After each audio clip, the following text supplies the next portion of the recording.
we are going to be building a grain mill because we have our giant field with all of our grain just over these buildings right here, and we need somewhere to process all of it. And this is just going to be a very simple building. It's not going to be anything extravagant like our previous episode was. So we are doing tough bricks for the base, a white wall outline. This is where our water wheel is going to be placed, so we are going to leave a small gap right there for that. No windows along this side, and then we are going to have a chimney right here, mostly just for aesthetics. We're gonna go with mud bricks for this, and we will put some mud brick walls across the top.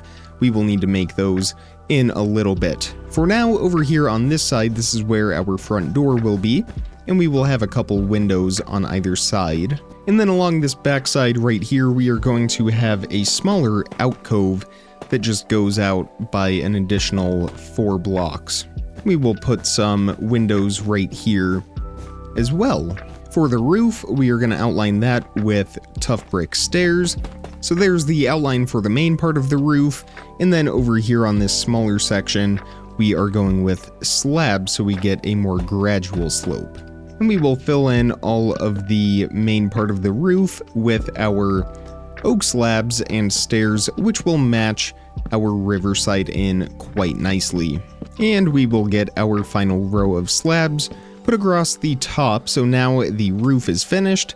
We're going to fill in this wall right here, and we are going to have a window above the water wheel at the top. It will be a 1 block wide, 2 block tall window right in there.